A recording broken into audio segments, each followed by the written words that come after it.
Welcome everybody to The New Fly Fisher. I'm your host, Colin McEwen. In today's show, we're going to be fly fishing for big smallmouth bass. I'm talking 4, 5, 6, maybe even 7-pound smallmouth bass on a fly. It's pre-spawn and the fish are going to be just coming into the shallows. The water temperature is 49 to 50 degrees and you got to use special techniques, special flies. We're going to be going over all these things and having a lot of fun. I know you're going to enjoy the show. Stay with us.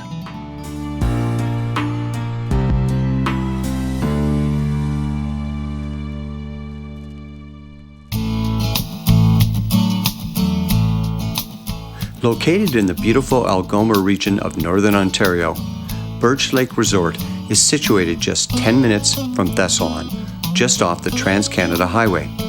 This is less than 2 hours from the US border and Sault Ste. Marie.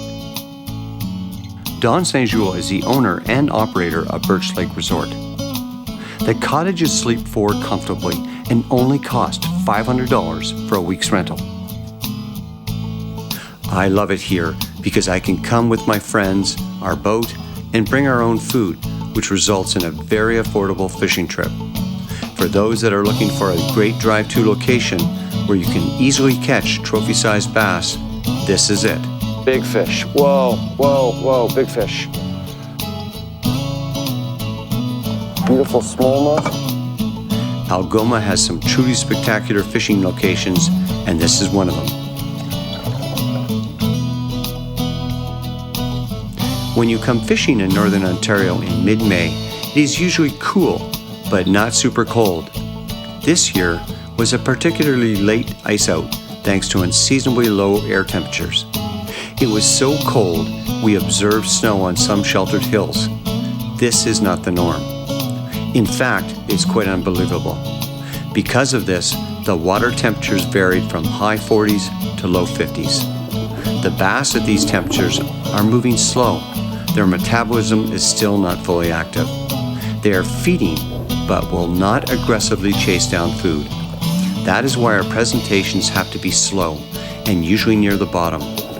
These pre-spawn bass are looking to eat, but not chase. Crayfish, insect larvae, and baitfish like smelt are all on the menu.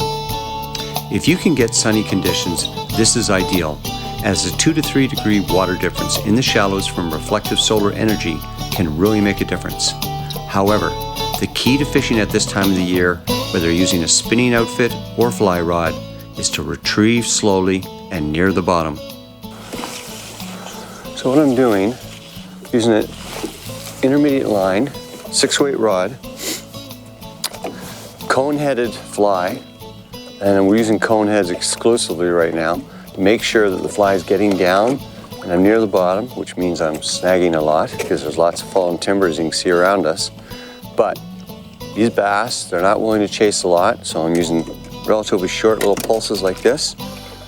And to them, it's looking like a crayfish, it's looking like a leech, or it's looking like some sort of minnow, some sort of bait fish.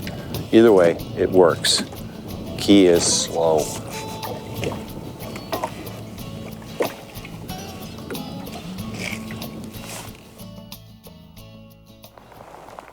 Oh, that's a nice fish. That's a nice smallmouth.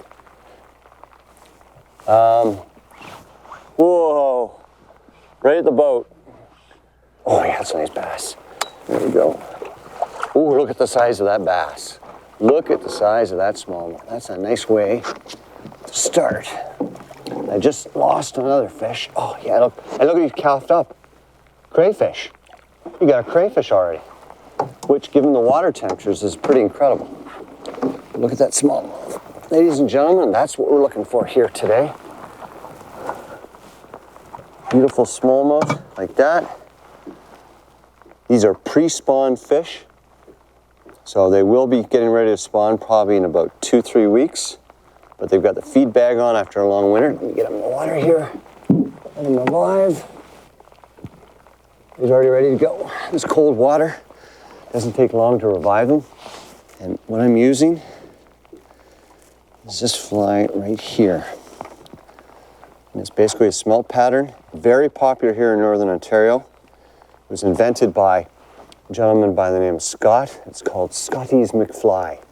Bill Spicer and I have found this to be one of the best producing smallmouth flies up here in Northern Ontario. That bit of orange seems to make a difference, and the sparkle, and of course the weighted head. And you give it twitches, and it jigs underwater and just looks perfect. They've got so many smelt here. It's the perfect fly. Let's get into them. So what we're doing is we've got a point that comes out here. It's about 4 feet. There's a bit of structure, and I just hooked a smallmouth. Terry just lost one. And what we're gonna do is use the wind. Instead of anchoring, I think we're gonna do some drifts and just go slow with our flies, and he with his lure, and just drift through this area a few times and see if we can pick up another fish, because I think they're roaming around here on this flat looking for crayfish. I hooked a fish earlier, and when it was coming up, it coughed up a small little crayfish, so maybe that's the technique we need to do. Give it a try. Whoa. So what we've done, oh, this feels good, Terry. Yeah, man. Oh, look at the size of this. This is a big fish. And so what we did is we dropped the anchor because the wind was just blowing us. We're trying to drift through. And what were we doing? You said half a knot? We were coming through? It was just too fast. Half a mile. Half a mile an hour, okay. So it's just too fast. So that's 17, 18 inches, Carl. yeah, it's a nice bass. Look at that. Oh, yeah. Solid fish. Oh, that might even be 19. Look at the head on that. Oh, sweet. Ooh. That's a big bass. Have you got somewhere to measure that on the side of the boat there? Yeah, I sure do. So what we did again, we knew there's fish here, and I had to slow down my presentation. I'll show you quickly while Terry gets the fish out of the net. Put on a root beer woolly bugger, bit of sparkle. It's got a cone head on it, and I've just been retrieving it real slow, bouncing. I'm snagging up a bit, but I'm getting fish. Oh, sweet. Just short of 18 inches. Just short. But look at the nice girth on that fish for this time of year. Beautiful fish. Beautiful. Okay, can you release him for me there, Terry?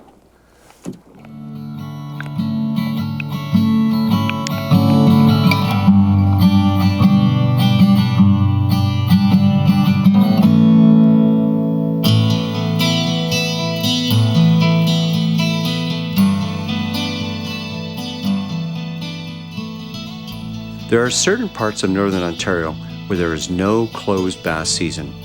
In this part of Algoma, they just changed the rules and opened it up as a year-round fishery for smallmouth. Many anglers are concerned about the fishing for bass, especially when they're on nests protecting their young. Personally, I avoid fishing when they're on the nests, and if there are still bass on the nests when I do fish, then I keep away from them, targeting the post-spawn females, which are in deeper water and near drop-offs. This week, we are fishing for the pre-spawn bass, which are still at least 2 to 3 weeks away from mating. We will do no harm catching these fish at this time, and in fact, the cold water will help ensure good revival and high survival rates. This rod that I'm using is similar to a fly fishing rod, with it being a cork handle and light action, medium action. Very sensitive. And the braid just allows you to feel every little bit down on the bottom. And all I'm doing is casting into shore. We're in about 5-6 feet of water, so it's probably about 4.5 to 5 where I hat, and just slowly twitch and lift. And generally it's, oh, there's the bite right there. That lifting motion of the crayfish is, when they're trying to flee a predator, is how they propel themselves backwards in 6-inch spurts and about no higher than 2 inches off the ground. So that's what I'm trying to imitate. Any size to that one, Terry? Oh, come on, buddy. They're all nice in here. Oh, say, hey. That's big fish. This is the biggest bass in my entire life. Okay, bring it over this way. Got him. That, my friend, is a very solid 5 or 6 pounds of bass. Look at that. Oh. All right, beautiful fish. Hey. Well done, first cast. New spot. So what we've done is we moved to a sand flat, and this is what you're looking for. Because they're up here in the flats, because it's a little bit warmer, the water's a little bit warmer, there's gonna be lots of insect activity, there'll be bait fish, there'll be crayfish, there'll be things they're looking for. Fish are not moving fast, we're slowing down our retrieve, and we're gonna get lots of big ones.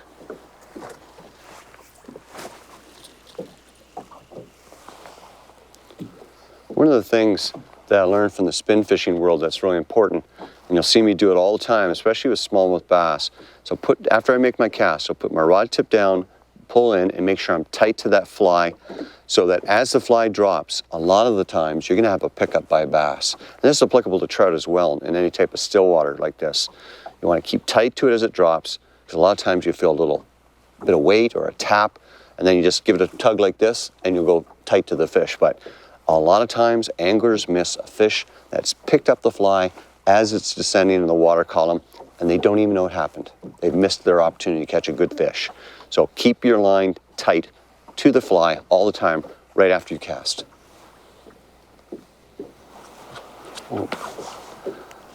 Where it was, something grabbed it there.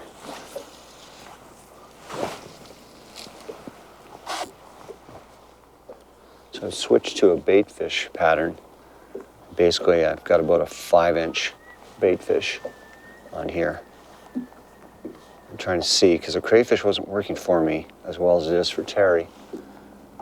I just had a strike, so it might be on. There we go. Nice, buddy. And this has got some shoulders, this fish. So sometimes you got, oh, that's a big bass. That's a big bite.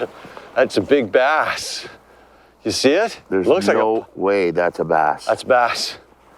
There Get the is- net with you, Terry? Yes, my man. That's a big bass. That's absolutely insane if that's a bass. Yeah.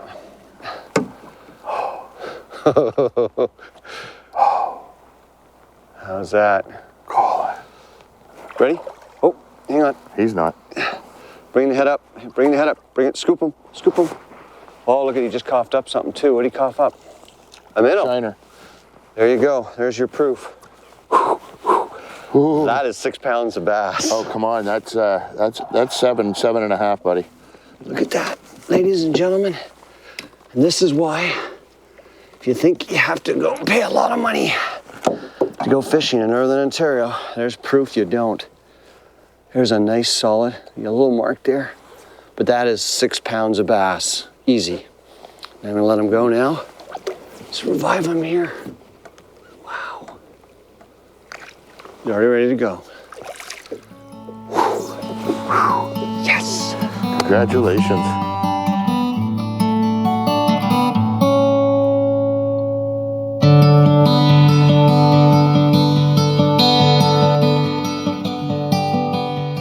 So we're just repositioning. We're in Sandy Bay.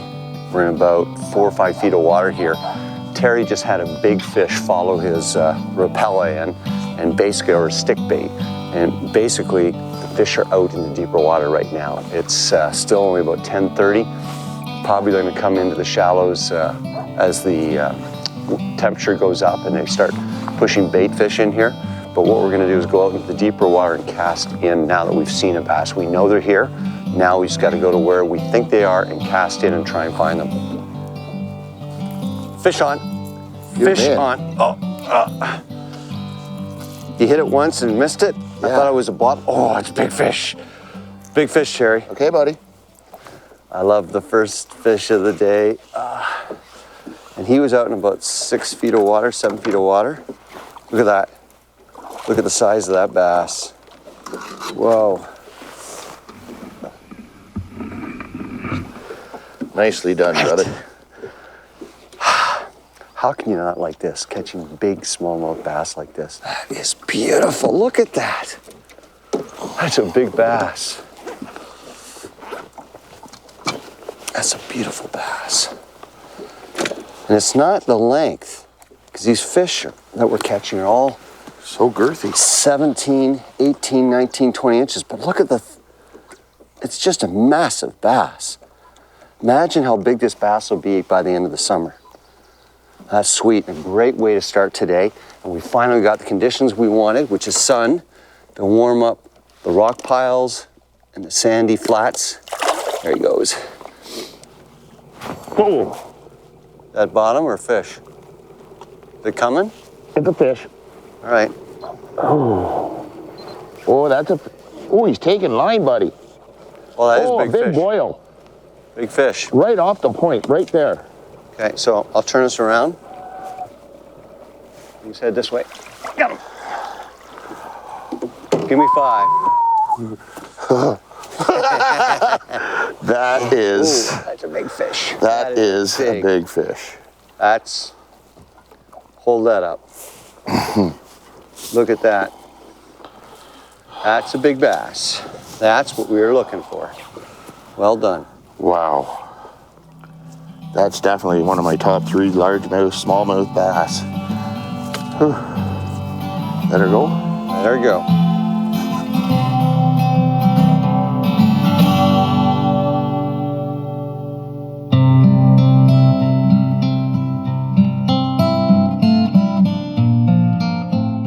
My favorite rod setup is a 6-weight fast action matched to a good quality reel with multiple spools. A floating line is normally appropriate for 70% of the fishing conditions. However, at this time of the year, you need both an intermediate and full sinking lines as well. They'll help you get your fly down deeper in the water column, which is definitely necessary with these cold water conditions. Crayfish and leeches, they're a big part of smallmouth's diet in most places. As the water warms, crayfish and leeches will start to move around more. This in turn means the smallmouth will target them as an easy meal. Woolly buggers fish slow near the bottom can be very deadly at this time of the year. One of the things when you're using these heavy-headed flies is you've got to accept the fact you're going to lose a few flies because you've got to be right near the bottom.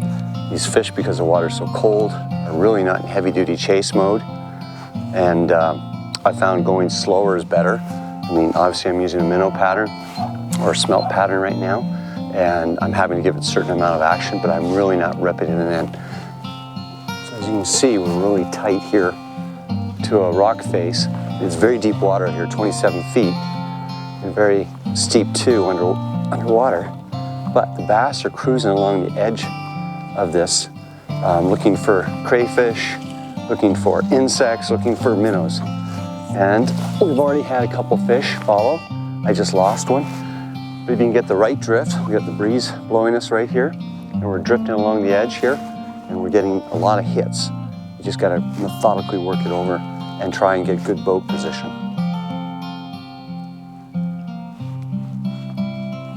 Oh yeah. Whoa. And that was right where you'd expect a bass to be sitting in ambush, right at that point. Oh, look at this. Let's see if I can get this guy myself. Oh, look at this beautiful fish. Look at that. So beautiful. Beautiful bass. Look at that. Look at that football. Beautiful bass. So pretty. They are pretty. Just put it right in here. There he goes.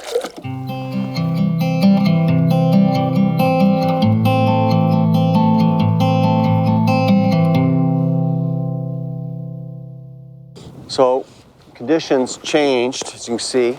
Sun's still out, but it's got colder and the wind came out, so I switched to a full sinking line and to about an 18-inch piece of heavy mono. Put on my big streamer, Terry. Yep. And just like you with your crayfish going slow, he just stripped slow, and this guy hit it right almost at the boat. Oh, it's good fish too. It's good fish.